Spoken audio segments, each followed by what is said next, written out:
शुरू करें।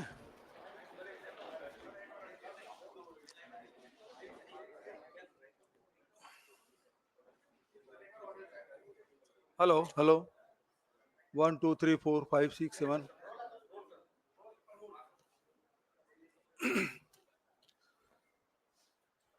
आज के पत्रकार वार्ता में सभी पत्रकार साथियों का मैं स्वागत करता हूं।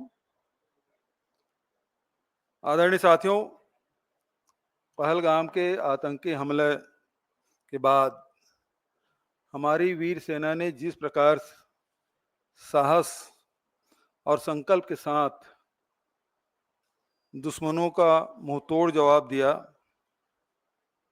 पूरे राष्ट्र के लिए यह गर्व का पल था। हमारे जवानों ने 1965 में, 1971 में और कारगिल युद्धों में भारत की अखंडता को बचाया। 1971 में इंदिरा जी ने दुनिया को दिखा दिया था कि भारत किसी के सामने झुकने वाला नहीं है।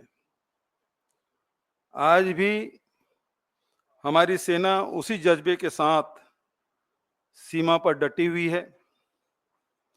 कांग्रेस पार्टी उनके साथ कंधा से कंधा मिलाकर खड़ी है। जब जब देश में संकट आया, कांग्रेस पार्टी ने राजनीति को पीछे रखा और राष्ट्रहित को प्रथम स्थान दिया। 1965 में लाल बहादुर शास्त्री जी ने जो नारा दिया, आज भी वह बहुत प्रसिद्ध है, जय जवान जय किसान। इस नारा देकर उन्होंने राष्ट्र को एक सूत्र में बांधा। 1971 में इंदिरा जी ने अमेरिका के दबाव को ठुकराकर पाकिस्तान को धूल चटा दिया था। आज भी हमारा वही संकल्प है। आतंकवाद के खिलाफ संघर्ष में राजनीति नहीं, राष्ट्रवाद चाहिए। हमने इंदिरा जी से सीखा है, दुश्मन से बातचीत की मेज पर जब बैठें तो कमजोरी नहीं, ताकत दिखाएं। 1971 में 93,000 पाक सैनिकों को घुटने टिकाए, लेकिन कभी भी दुनिया के सामने झुके नहीं। आज सरकार से पूछिए, क्या अमेरिका के दबाव में हमने अपनी नीति बदल दी? इस संकट की घड़ी में कांग्रेस ने सभी राजनीतिक कार्यक्रम रद्द किए। संविधान बचाओ रैली जैसे महत्वपूर्ण आयोजन को स्थगित किया गया ताकि देश में एकजुटता का संदेश जाए। हमने जय हिंद यात्रा निकाली, जिससे सेना का मनोबल बढ़े और जनता के बीच जनता आतंकवाद के खिलाफ एकजुट हो। हमने सरकार से कहा, चाहे जितना बड़ा संकट आए, कांग्रेस आपके साथ है। जब पूरे सेना के साथ खड़ा था, भाजपा नेता ट्विटर पर यूपीए एनडीए की तुलना करके मुद्दे को राजनीतिक रंग देने में लगे थे। उनके नेता हमने सर्जिकल स्ट्राइक किया, कांग्रेस ने कुछ नहीं किया। जैसे ट्वीट करके सेना की बहादुरी को अपनी उपलब्धि बताने की कोशिश की। सवाल है, क्या सेना के बलिदान को चुनावी बयानबाजी में इस्तेमाल करना उचित है?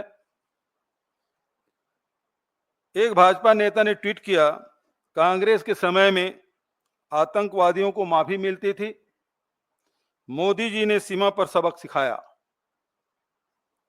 यह झूठ है।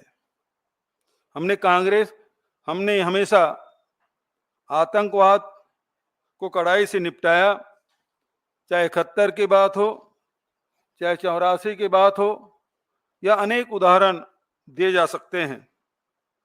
हमने स्पष्ट संदेश दिया कि भारत की एकता से खिलवाड़ बर्दाश्त नहीं। कांग्रेस ने पूरे देश में जय हिंद यात्रा निकाली, जो सशस्त्र बलों के पराक्रम को सलाम और आतंकवाद पीड़ितों को श्रद्धांजलि देने की मुहिम। यह यात्रा सेना की वीरता को याद करते हुए समाज में मेलजोल और राष्ट्रीय एकता बढ़ाने का माध्यम भी बनी।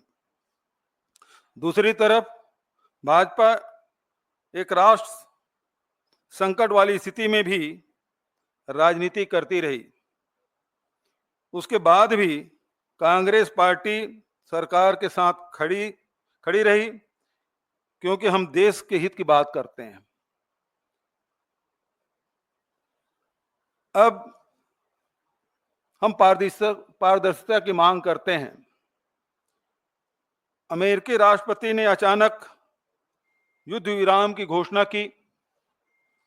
क्या भारत सरकार की कूटनीतिक नाकामी नहीं है? जनता जानने के हकदार हैं। क्या हमने तीसरे पक्ष के हस्तक्षेप को स्वीकार कर लिया? पाकिस्तान से वादे क्या लिए, ये भी हमें जानने का हक है। जनता जानना चाहती है। कांग्रेस की मांग मैं फिर से दोहरा देना चाहता हूं, जो राहुल जी और खड़गे जी ने पत्र लिखकर कहा कि संसद की विशेष सत्र बुलाई जाए और उसमें सभी दलों को बताएं कि युद्ध विराम की शर्तें क्या हैं। आज पूरे देश में जो घटनाक्रम घटी है, 22 अप्रैल से लेकर आज तक, जहां हमारे 26 लोगों की जान गई, पूरा देश उद्वेलित था कि आतंकवाद को समाप्त कर दिया जाए, और उस दिशा में कांग्रेस पार्टी ने भी समर्थन दिया। सरकार जो भी कदम उठाए, हम उनके साथ हैं।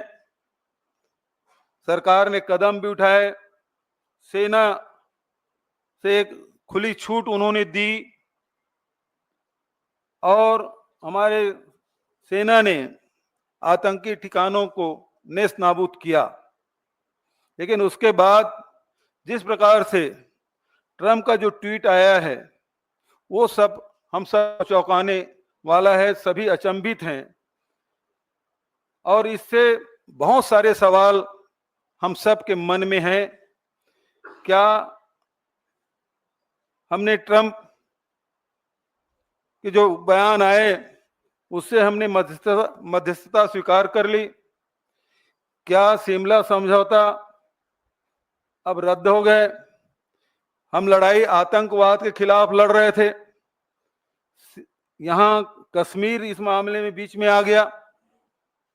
ये बहुत सारे सवाल हैं, और इसलिए कांग्रेस पार्टी ये मांग करती सरकार से, ऑल पार्टी मीटिंग बुलाए और संसद के विशेष सत्र बुलाए जाए, ताकि स्थिति स्पष्ट हो सके। जनता जानना चाहती है, और ये जो शंका के जो माहौल बना हुआ है, वो बादल छटना चाहिए कि सरकार ने क्या वर्षों से चली आ रही हमारी जो रणनीति है, उसे बदल दिया गया है। ये जानना चाहती है। आप लोगों की तरफ से कोई सवाल हो तो सादर आमंत्रित।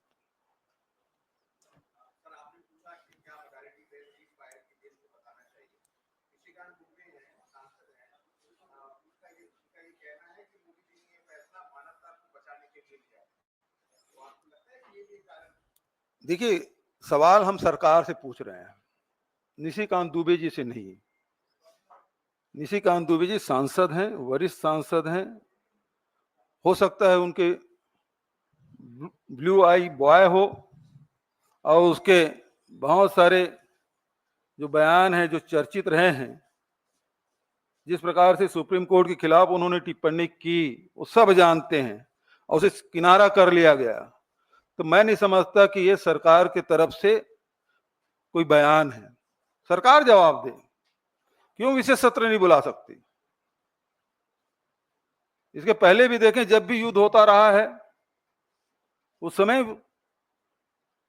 दोनों सदन चले हैं, ये रिकॉर्ड में है।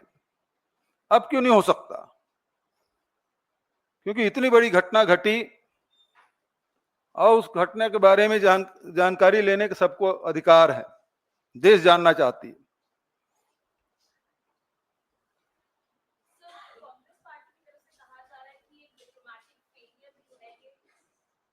डिप्लोमेटिक फेलियर है सरकार का। पहले आईएमएफ की जो मीटिंग हुई थी उसमें अपनी तरफ वोट नहीं ले पाए और शाम को यूएस प्रेसिडेंट ने आकर डिक्लेयर किया कि ये जो है सीज फायर हो गया है दोनों पार्टीज के बीच में। तो आपको क्या लगता है, क्योंकि आज जो बीजेपी की प्रेस कॉन्फ्रेंस हुई उसमें साफ कर दिया गया पहलगाम का बदला ले लिया गया है, आप लोग क्या मानते हैं कि कहीं ना कहीं सरकार का भी एक कम है? सबसे पहली बात तो ये है कि युद्ध, जब ये लड़ाई चल रही थी उस बीच में पाकिस्तान को आईएमएफ के द्वारा $1 बिलियन उसको दिया जाना, और उसमें जब फैसले हो रहे थे तो हमारे प्रतिनिधि वहां नहीं थे। दूसरी बात यह है कि अमेरिका के राष्ट्रपति का ट्वीट पहले आता है और उसके बाद दोनों देशों के बयान आते हैं, तो निश्चित रूप से ये कूटनीतिक नाकामी है, इसको सरकार को मानना चाहिए। दूसरी बात, जो अभी आपने भाजपा के प्रवक्ता के जो बात आपने की, तो सवाल ये उठता है कि हमने बदला ले लिया, ये जो वाक्य है इसमें बहुत सारे सवाल उठते हैं। क्या वो 4 या 5 आतंकी आए थे जो 26 लोगों की जान लेके चले गए, वो पकड़े गए या मारे गए? इसका उत्तर आना बाकी है। दूसरा, जब सरकार ने इसे चूक मान ली है तो जिम्मेदारी किस पे ठहराया जा रहा है? कौन उसकी जिम्मेदारी लिया, उसके लिए क्या उसकी सजा मुकर्रर की गई? क्या गृह मंत्री जी इस्तीफा दे रहे हैं?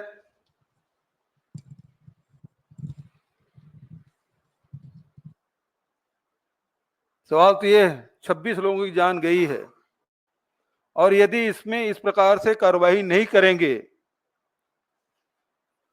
तो निश्चित मान के चलिए कि आने वाले समय में भी इस प्रकार की घटना की यदि पुनरावृत्ति होती है तो किसी पर जिम्मेदारी नहीं ठहराया जाएगा। इसलिए बहुत जरूरी है कि सरकार बताए कि 4 आतंकवादी मारे गए या नहीं, पकड़े गए या नहीं, और ये जो चूक हुई है जब स्वीकार कर लिया है तो उसके लिए जिम्मेदार कौन है, उसे क्या सजा दी जा रही है?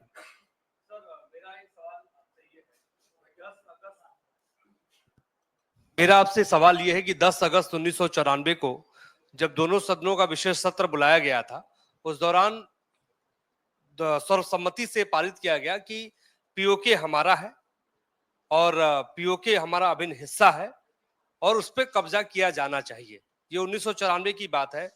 2025 के दौर में आप लोग क्या सोचते हैं? आज भी पीओके हमारा है, उस पर कब्जा किया जाना चाहिए, क्या कब्जा किया जा सकता था?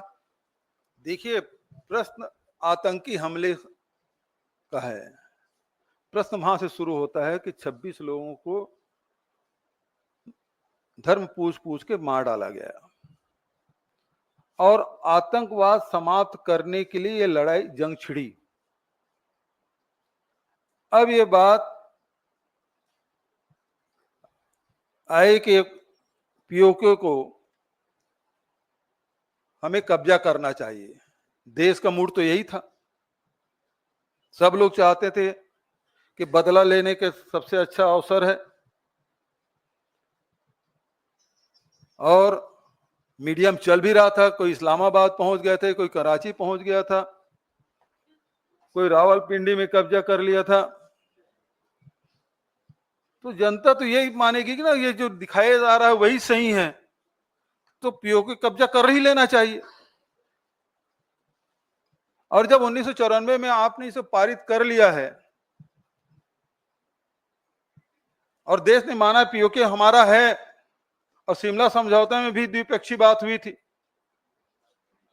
अब इस लड़ाई के बाद तो ये है कि तीसरा पक्ष तीसरे निष्पक्ष जगह में जाके आपको चर्चा करनी है।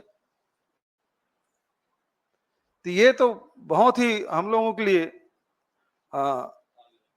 दुखद एक घटना है, और ये शर्तें जो है हम सबके लिए बहुत ही शर्मनाक हैं। आम जनता आम सेंटीमेंट है वो बहुत भार पर है, और उनको लग रहा है कि हमारा जो देश है उसकी जो मनोभावना थी उसके साथ खिलवाड़ हुआ है।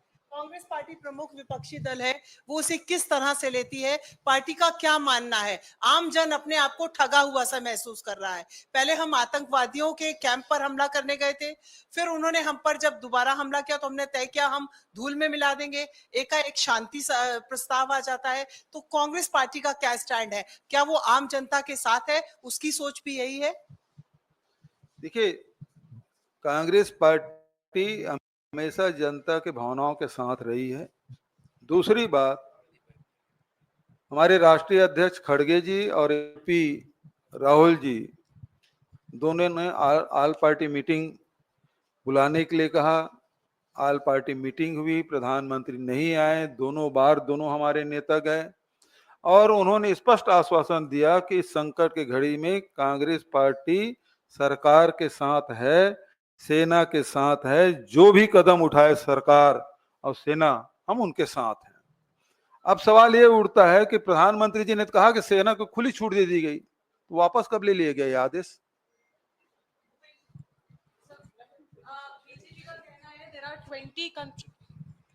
बीजेपी का कहना है कि 20 कंट्रीज जो है उन्होंने सपोर्ट किया है इंडिया को, लेकिन आईएमएफ का लोन तो दे दिया गया पाकिस्तान को। तो कहीं ना कहीं आपको लगता है हमारी फॉरेन पॉलिसी फेल हो गई इस बार? देखिए, एक बात स्पष्ट है कि आप इस लड़ाई में देखें, आपके समर्थन में कौन कौन देश आए हैं। जो रूस हमेशा हमारे साथ खड़ा होता था हर संकट में, वो हमारे साथ नहीं दिखे। आज प्रधानमंत्री जी अमेरिका परस्त हो गए हैं, लेकिन अमेरिका ने उसका पहला बयान क्या था, उसको ध्यान में रखिएगा। तो आज हमारे साथ न पड़ोसी देश हमारे साथ हैं, न विश्व में हमारा कोई साथ देने वाला। स्पष्ट रूप से जब संकट आया तो खड़ा होने वाला कौन सा देश हुआ? जबकि नॉन अलाइनमेंट जब मूवमेंट चला, नेहरू जी से लेके इंदिरा जी और राजीव तक कितने देश हमारे साथ खड़े होते थे, और आज हमारे पड़ोसी देश भी हमारे साथ नहीं खड़ा हो रहा है। वकील साहब इधर। अच्छा, मेरा सवाल ये है कि बीजेपी की भी बड़ी बैठक हुई है और उसमें ये कहा जा रहा है कि बीजेपी ने कहा है कि जैसे पाकिस्तान को धूल चटाया गया है, ये एक पूरा कैंपेन देश भर में चलाएगी बीजेपी और बताएगी लोगों को कैसे धूल चटाया गया, और कांग्रेस पार्टी के सारे सवालों का जवाब भी बीजेपी देगी। आप लोग भी कोई कैंपेन चलाएंगे क्या इस मसले को लेकर? देखिए, एक बात स्पष्ट है, कैंपेन चलाने की जरूरत नहीं है। आप विशेष सत्र बुला लीजिए ना, आल पार्टी मीटिंग बुला लीजिए ना, वहां उन सवालों को जवाब दे दीजिए। कैंपेन चलाने की क्या जरूरत है? एक मंच, दो ही मंच तो बात करें, आल पार्टी मीटिंग और संसद का विशेष सत्र, वहां बुला लीजिए, सारे सवालों के जवाब आ जाएंगे। सवाल से भाग क्यों रहे हैं? आल पार्टी मीटिंग की बैठक में प्रधानमंत्री दो बार नहीं आए, इसीलिए खड़गे जी ने कहा कि अब आल पार्टी मीटिंग होगी और यदि प्रधानमंत्री नहीं आए तो हम उसका बाइकाट करेंगे, हम नहीं जाएंगे उसमें। बघेल जी, भारत और पाकिस्तान के बीच युद्ध विराम एक तीसरे देश की मध्यस्थता के बाद हुई और इसकी औपचारिक घोषणा भी किसी तीसरे मुल्क के राष्ट्रपति ने की है। क्या आपको ये लगता है कि भारत सरकार के परंपरागत रूप से जो स्टैंड थे उसके साथ खिलवाड़ हुआ है और देश की जनता के भावनाओं के साथ विश्वासघात हुआ है? बिल्कुल, दोनों आपके दोनों सवाल में ही उसका उत्तर है कि हम वर्षों से जो हमारी जो विदेश नीति रही है उसमें बदलाव हुआ है, यही तो हम सवाल कर रहे हैं, क्या आपने बदल दिया है? दूसरा, देश की जनता के साथ के भावनाओं के साथ खिलवाड़ हुआ है, देश की जनता अचंभित है, ये कैसे हो गया? तो जो विश्व गुरु की बात होने की बात करते, विश्व गुरु को छोड़ दीजिए, उसके पहले भी आप देख लीजिए कि नेहरू जी से लेके इंदिरा जी और राजीव जी तक के जो नॉन अलाइनमेंट वाली बात एक ताकत के रूप में भारत को देखा जाता था, आज अमेरिका जो भी कहे हम सुनने और मानने के तैयार हैं। 1000 साल पुराना हमारी समस्या है कश्मीर, एक बार नहीं 2-2 बार बोल रहे ट्रंप जी, लेकिन उसका प्रतिवाद भी हम नहीं कर पा रहे। हमारी स्थिति ये हो गई है, इतनी दयनीय स्थिति हमारी हो गई है। बघेल साहब, सर 2 सवाल है। पहला ये है कि सत्ता पक्ष ये कह रहा है कि जो ऑपरेशन सिंदूर था उसमें 100% जो ऑब्जेक्टिव था, लक्ष्य था, वो हासिल किया गया है। वो संतुष्टि जता रहे हैं पूरे ऑपरेशन सिंदूर से। क्या इस बात से कांग्रेस पार्टी सहमत है? क्या कांग्रेस को लगता है कि ऑपरेशन सिंदूर में 100% जो लक्ष्य था भारत का वो हासिल किया गया है? यदि ऐसा है तो विशेष सत्र क्यों नहीं बुलाते? वहां सवाल भी हो जाएंगे, जवाब भी दे दिया जाएगा, पूरा देश सुन लेगा, दुनिया भी सुन लेगा। नहीं, आप लोग अग्री हैं कि ऑपरेशन सवाल- सिंदूर 100% सफल रहा, हाँ या ना? मैंने पहले आपको कहा कि यदि 26 लोग की जाने गई है, वो 4 या 5 जितने भी आतंकवादी रहे पकड़े गए क्या? यदि पकड़े नहीं गए हैं तो आपके ऑपरेशन सिंदूर कैसे सफल मानेंगे आप? दूसरा, उसके जिम्मेदार कौन है इस चूक का? आपने, आपके ही आश्वासन पर तो लोग वो कश्मीर गए, अब सब कुछ सामान्य है, आप चले जाइए, सब परिवार के साथ गए और परिवार के सदस्यों को से बिछड़ के वापस आ गए। बघेल साहब, हमने देखा है कि ये कहा गया कि युद्ध विराम हुआ है। अभी जिस तरीके के हालात हैं वो पूरी तरीके से सामान्य नहीं है। सेना की ओर से ये भी कहा गया कि अगर युद्ध विराम का उल्लंघन होता है तो वो माकूल जवाब देंगे। तो इस बीच हम देख रहे हैं राजनीतिक लड़ाई जिस तरीके से उभरी है, क्या वो बीजेपी की ओर से, आपकी ओर से, तो जो एकता बनी थी या एक्शन को लेकर जो सहमति बनी थी, क्या वो बिखर गई है? क्या एक्शन अगर होता है तो उसको समर्थन ये रहेगा? जितने सवाल आप पूछ रहे हैं ना, प्रधानमंत्री जी पत्रकार वार्ता क्यों नहीं लेते? ये सवाल आपको पूछने का मिल जाता। यदि प्रश्न को उत्तर नहीं देना चाहते तो विशेष सत्र बुला लीजिए, ऑल पार्टी मीटिंग बुला लीजिए, आपके तरफ से हमारे पार्टी के सदस्य लोग सवाल पूछ लेंगे, सांसद लोग सवाल पूछ लेंगे। और सवाल इस बात का है कि यदि सीज फायर हुआ उसके बाद भी 300-400 ड्रोन गिराए हिंदुस्तान में, अटैक उन्होंने किया, क्या जवाब दिया आपने? यदि सेना का हाथ नहीं बांधे होते तो जवाब नहीं देते। एक तरफ सेना खुली छूट की बात करते हैं, दूसरी तरफ ड्रोन को हम केवल रोक ही रहे हैं, अटैक नहीं किए। उल्लंघन कर दिया तो लड़े क्यों नहीं आप?